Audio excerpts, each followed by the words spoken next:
Hello అండి, ఈరోజు మనం అనూస్ వాళ్ళ హెన్నా ఎలా మిక్స్ చేయాలో తెలుసుకుందాం.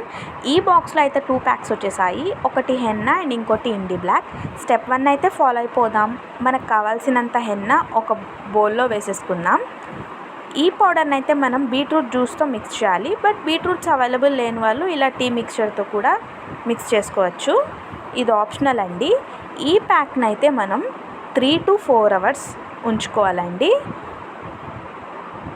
ఇలా నీట్గా కలిపేసేయాలి. మనకి అనూస్ వాళ్ళు హ్యాండ్ గ్లవ్స్ అండ్ క్యాప్ కూడా ప్రొవైడ్ చేశారు. నేనైతే మా మదర్ కోసం ప్రిపేర్ చేశానండి. ఈ ప్యాక్ అప్లై చేసేస్తున్నాను అండ్ ఇట్స్ డన్. క్యాప్ పెట్టేసేయాలండి. స్టెప్ 2 కూడా ఉందండి, నెక్స్ట్ వీడియోలో అప్లోడ్ చేస్తాను. If you like this video, please like, share, comment and don't forget to subscribe. Thank you friends.